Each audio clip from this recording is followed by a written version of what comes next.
बहुत पुराने समय की बात है। एक गांव में एक जाट और जाटनी खुशहाली से रहते थे। उनकी ज़िंदगी में किसी बात की कोई कमी ना थी। कमी थी तो बस एक संतान की। दोनों कभी कभी अपनी संतान के बारे में सोचकर बहुत परेशान हो जाते थे।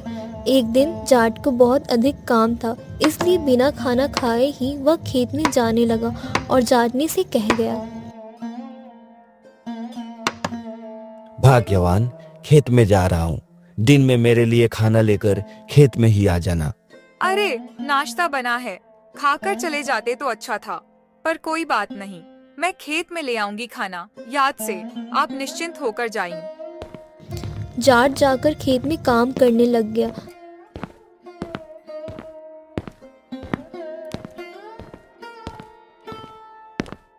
परंतु जाटनी घर का काम करके सो गई और वह भूल गई कि उसे खेत पर जाट के लिए खाना लेकर जाना था।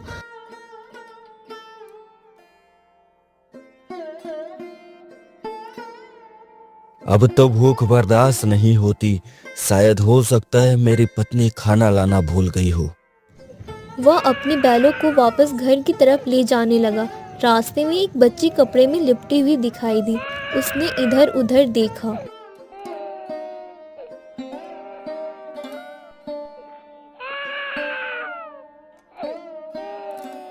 कहीं कोई खेत में काम कर रहा हो, शायद उसकी यह बच्ची हो। आसपास दूर दूर तक कोई भी इंसान उसे दिखाई नहीं दिया। ऐसी भरी दोपहर में उसका मन ना किया कि वह बच्ची को ऐसे अकेले छोड़कर अपने घर चला जाए। इधर तो कोई नहीं है। भगवान, मैं इस बच्ची को अपनी बच्ची समझकर ले जा रहा हूँ। यदि इसके माता पिता हो तो मुझे इसकी खबर मिल जाए, अन्यथा मैं इसे अपनी बच्ची समझकर पाल लूंगा। यह सोचकर उसने उस बच्ची को उठाया और अपने घर की तरफ चल दिया।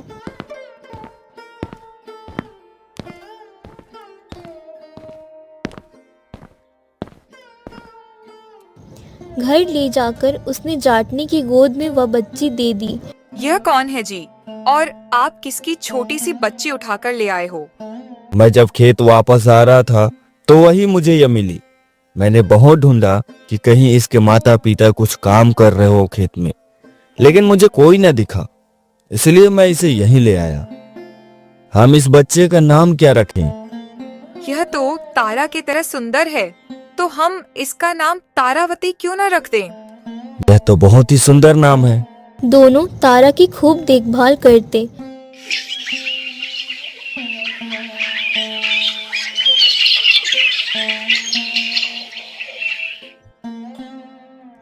दोनों तारा की खूब देखभाल करते, तारावती से बहुत प्यार करते। धीरे धीरे समय बीतने लगा। तारावती बड़ी होने लगी।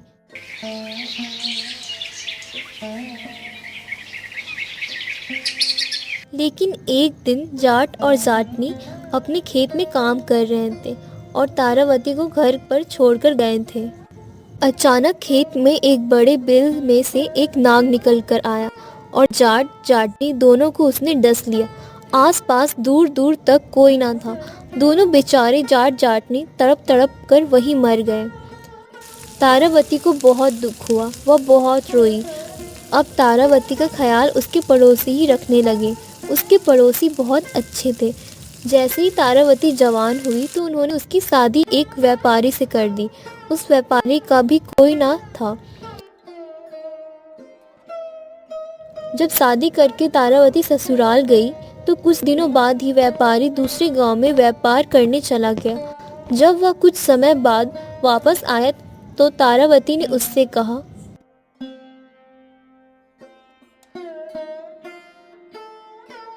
देखो जी, आप तो यहाँ से चले जाते हो और बहुत समय बाद आते हो, लेकिन मेरा यहाँ पर मन नहीं लगता है। क्यों ना मैं अपने मायके वहाँ मेरे पड़ोसियों से मेरी मुलाकात भी होती रहेगी और मेरा समय भी बीत जाएगा और आप भी वहीं मेरे साथ रहें। व्यापारी को भी यह बात जच गई। तारावती अपना सारा सामान लेकर अपने मायके में ही रहने आ गई। धीरे धीरे समय यूं ही बीतता रहा। एक दिन तारावती कुएं पर अपनी सखियों के साथ पानी भरने गई थी। उस समय राहत द्वारा ही कुएं से पानी निकाला जाता था। कुएं की एक तरफ दीवार थी। उस दीवार के पीछे एक चोर बैठा था और वह उन सभी की बातें सुन रहा था। तुम्हें पता है, मेरे भाई ने मेरे लिए बहुत सारा तेज लाया है। क्या क्या बताया मैंने तुम्हें, पर तुम्हें बताकर भी क्या फायदा। भाई के होने की खुशी क्या होती है, ये तुम क्या जानो। आज मेरा भी कोई भाई होता तो मेरे लिए तीज लाता, मैं भी उसे राखी बांधती। सभी सहेलियां आपस में अपना अपना हाल सुना रही थी। सारी सहेलियां ने एक दूसरे की कहानी पूछी, कोई अपनी भाई की तो कोई अपने पति की बातें कर रही थी। तीज का और राखी का त्यौहार आने वाला था। चोर यह सभी बातें ध्यान से सुन रहा था। जब सबने अपने अपने घड़े भर लिए तो वह अपने घर को चल दी। चोर चुपचाप करके तारा के पीछे चल पड़ा। सभी अपने अपने घरों में चली गई। जब तारा अपने घर में दाखिल हुई तो चोर ने तारा के घर का पता मालूम कर लिया और वापस अपने घर चला गया।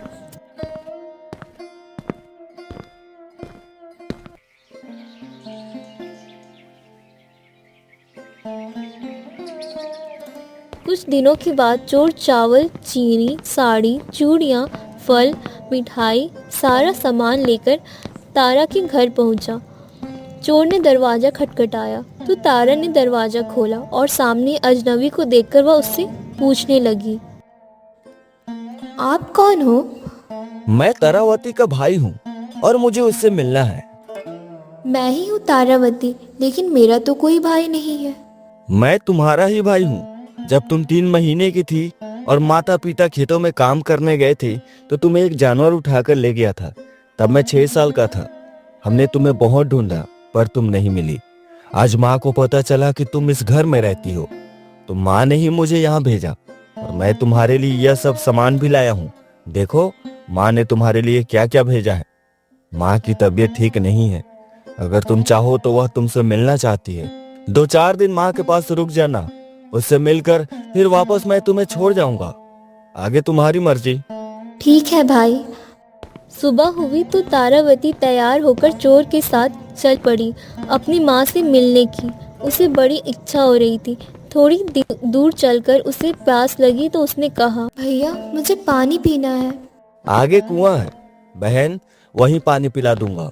इस तरह तारावती ने रास्ते में 3-4 बार पानी मांगा तो चोर उसे आगे कुआं है यह कह। जब चोर का गांव नजदीक आया तो तारावती ने फिर कहा, भैया देखो कोई गांव भी आ रहा है, अब यहाँ तो मुझे पानी पिला दो, मुझे बहुत जोर की प्यास लगी है।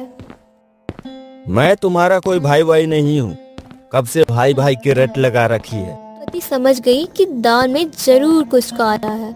जब चोर तारावती को लेकर अपने घर में दाखिल हुआ तो सामने चोर की माँ एक खाट पर बैठी थी। वह उठी और देखा कि चोर के साथ तो बहुत ही सुंदर लड़की आई है। देखो माँ, मैं तुम्हारे लिए कितनी खूबसूरत बहू लाया हूँ। जब तारा ने यह बात सुनी तो उसने चोर की तरफ बड़े आश्चर्य से देखा। चोर मक्कारी वाली हंसी हंस रहा था। तुमने तो मुझे अपनी बहना कहा था। जब तुम कुएं पर पानी भरने गई थी तब मैंने तुम्हें तुम्हारी सहेलियों के साथ देखा था। तुम मुझे बहुत पसंद आई थी, इसलिए मैं तुम्हें धोखे से यहाँ लाया हूँ। कुछ समय बाद चोर के बाकी के भाई भी वहाँ आ गए। चोर के 4 भाई थे, उनमें से एक कान्हा भी था। जब उन सब ने तारावती को देखा तो उसकी खूबसूरती को देखकर आपस में लड़ने लगे कि तारावती से मैं शादी करूँगा, इससे मैं शादी करूँगा। तब चोरों की माँ ने कहा, तुम सब इस लड़की के लिए आपस में मत लड़ो मेरे प्यारे लाडलो, तुम सब चोरी करते हो। अब की बार जब तुम चोरी करने जाओ तो जो सबसे ज़्यादा कीमती सामान लेकर आएगा मैं उसी के साथ इसकी शादी करवा दूंगी। एक दिन चोरों की माँ ने तारावती से कहा, बिटिया तुम तो बहुत खूबसूरत हो, तुम्हारे तो बाल भी बहुत लंबे काले घने हैं, तुम ऐसा क्या करती हो? कुछ नहीं अम्मा जी, मैं अपने शरीर का बहुत ध्यान रखती हूँ, अपने बालों का भी बहुत ख्याल रखती हूँ। लाइए मैं आपके भी बाल बना देती हूँ। जब उसने इतने प्यार से कहा तो चोरों की माँ इनकार ना कर सकी। ठीक है बेटी, बना दो।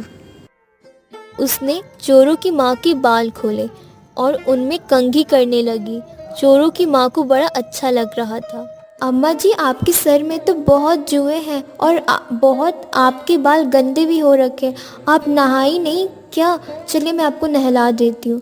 चोरों की माँ खुशी खुशी नहाने के लिए तैयार हो गई।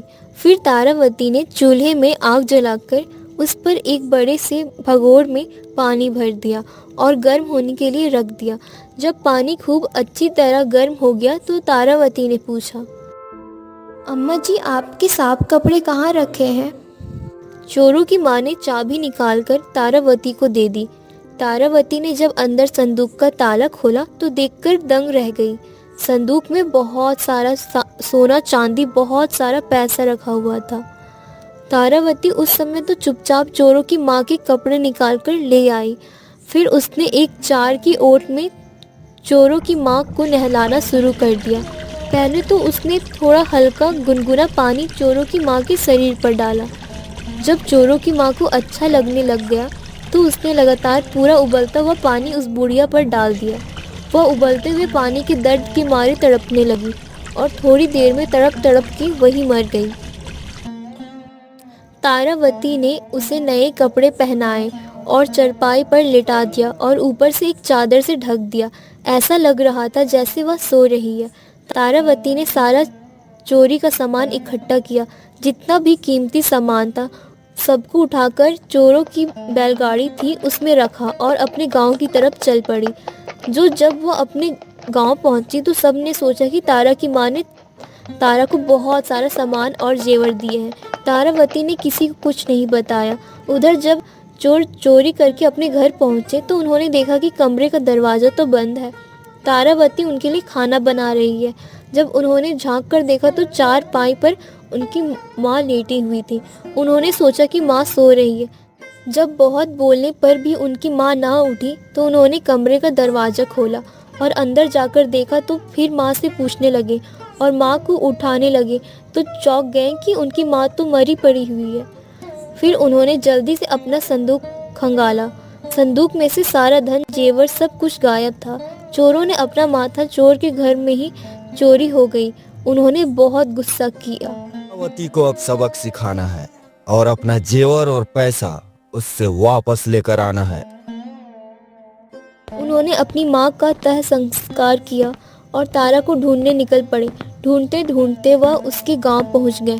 तारावती के गांव पहुंचते ही चोरों को बहुत अंधेरा हो गया था। तारावती को यह मालूम था कि चोर उसे ढूंढते ढूंढते उसके गांव जरूर आएंगे, इसलिए उसने अपने घर का दरवाज़ा आगे से हटाकर और दूसरी तरफ लगवा दिया और वहाँ पर एक दीवार बनवा दी। अब जो चोर तारावती का घर जानते थे उसने अपने बाकी चार भाइयों को बताया कि घर तो यही है, लेकिन दरवाज़ा नहीं मिल रहा है। पहले तो दरवाजा इसी तरफ था, लेकिन अब दरवाजा गायब हो गया है। सब भाइयों ने आपस में बातें की। उनकी बातें सुनकर तारावती जाग गई। अब दरवाज़ा नहीं मिल रहा है तो चलो इधर से दीवार में छेद करते हैं। सबने दीवार में छेद करना शुरू कर दिया। उसने एक तेज धार वाली धरती को अपने हाथ में लिया और दीवार के पास सटकर खड़ी हो गई। चोरों ने जब इतना बड़ा छेद कर लिया कि वे आसानी से अंदर आ सके तो एक चोर ने छेद में से अपना मुंह अंदर किया ही था कि तारावती ने अपनी दरा से उस चोर की नाक पर मारी। उसकी नाक कटकर ज़मीन पर जा गिरी। चोर दर्द से चिल्लाकर उठा और वहाँ से हट गया तो दूसरे चोरों ने उसकी हालत देखी तो घबरा गया और सरपट भाग गए। फिर तारावती से अपने भाई की नाक कटने का बदला लेने की ठानी। अब उन्होंने तारावती के घर के दरवाजे का पता लगा लिया था। वे सब रात में चुपचाप तारा के घर पहुँचे। तारा गहरी नींद में थी तो उन्होंने तारावती को चरपाई समेत ही उठा लिया और तारावती की चरपाई उठाकर अपने सर पर रख ली और जंगल की तरफ चल पड़े। थोड़े ही दूर चले थे कि हल्की हल्की बारिश आने लगी। तारावती की नींद खुली तो समझ गई। वह सोचने लगी, तभी एक बरगद के पेड़ के नीचे उसकी चारपाई गुजरी। तारावती ने बरगद की टहनी को पकड़ लिया और पेड़ पर चढ़ गई। पीछे पीछे आ रहे काने चोर ने यह देख लिया तो वह बोला,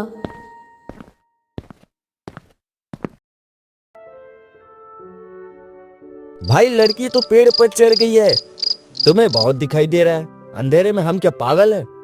एक बार देखो तो सही। देखो भैया, वो बैठी है। तेरी नजर अगर इतनी ही तेज है तो तू ही चढ़ जा पेड़ पर और ले आ उसको, नीचे पटक दे उसको।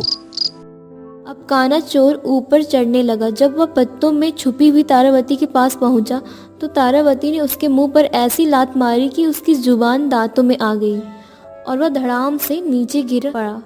बेचारा जुबान कटने के कारण कुछ बोल भी ना पाया। बाकी के भाइयों ने सो कहा। हमने कहा था ना कि वो वहाँ पर नहीं है, हमें तो दिखाई नहीं दे रही है। अब का काने चोर ने रोते रोते इशारे से बताया कि भाई उसी ने मुझे लात मारी है, ऊपर ही बैठी है। भाई समझे कि यह कोई भूत की बात कर रहा है। साफ साफ उससे बोला नहीं जा रहा था। सभी डर कर वहाँ से भाग गए। आगे जाकर अपने भाई की जुबान काटने की बात पता चली तो वैद्य से दवाई करवाई। जब वह ठीक हुआ तो एक रात फिर से वह पांचों भाई तारावती के घर में आए। उन्होंने देखा तारावती गहरी नींद में है। वह धीरे धीरे अपना चोरी का सामान अपनी गटरिया में बांधने लगे तो तारावती की नींद खुली। उसने सारा मंजर देख लिया था। वो एक धारदार कुल्हाड़ी लेकर घर के दरवाजे पर चुपके से खड़ी हो गई। जब चोर सारा सामान लेकर एक एक करके घर से निकलने लगे तो तारावती ने एक एक करके कुल्हाड़ी से सबको मार गिराया।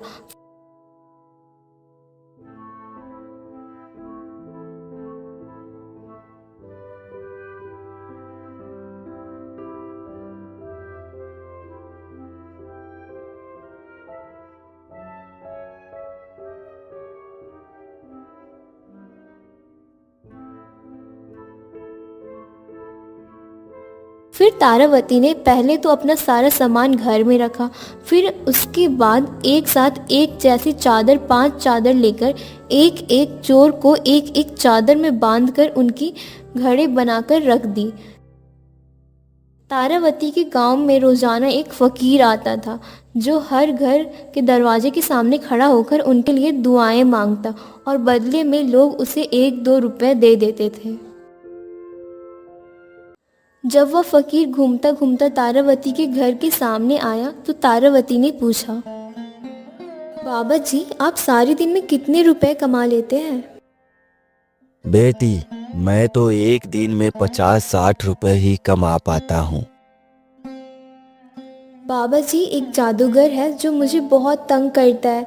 बाबा आज मैंने बड़ी मुश्किल से उसे पकड़कर एक गठरी में बांध दिया है। क्या कोई ऐसी जगह है जहाँ से यह जादूगर वापस ना आ सके? अगर कोई ऐसी जगह है और आप उसे फेंक दें तो मैं आपको 500 रुपये दूंगी। फकीर के मन में लालच आ गया। लाओ, इस जादूगर के बच्चे को मैं अभी नदी में फेंक कर आता हूँ। फकीर ने वह गठरी उठाई जिसमें एक चोर को तारावती ने बांध दिया था। फकीर ने वह गठरी नदी में फेंक दी और 500 का इनाम लेने के लिए वापस तारावती के पास आया तो उसने देखा कि एक और वैसी ही गठरी तारावती के पास है। जब वो आया तो उसके बोलने से पहले ही तारावती बोल उठी, बाबा जी यह जादूगर बड़ा ही होशियार है, फिर आ गया है। लगता है आप इसे गहरी जगह में नहीं फेंक कर आए हैं। बेटी तुम चिंता मत करो, अब मैं इसे और अधिक गहरी नदी में फेंक कर आऊंगा।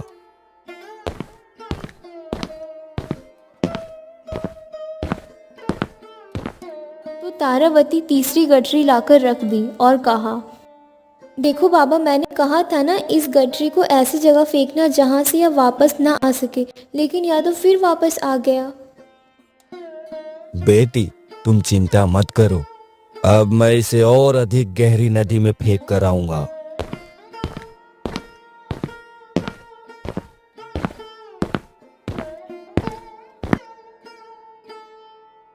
हाँ बाबा जी, अब की बार आपने उसे बहुत अच्छी जगह में फेंके हैं। अब की बार मुझे लगता है कि वह वापस नहीं आएगा। तारावती बड़ी खुश हुई। उसने फकीर को 500 रुपये की बजाय 1000 रुपये दिए। फिर जब तारावती का पति व्यापारी से घर आया तो तारावती ने चोरों वाली सारी कहानी उसे बताई। वह तारावती की बहादुरी की बात सुनकर बड़ा खुश हुआ। फिर एक साथ खुशी खुशी रहने लगे।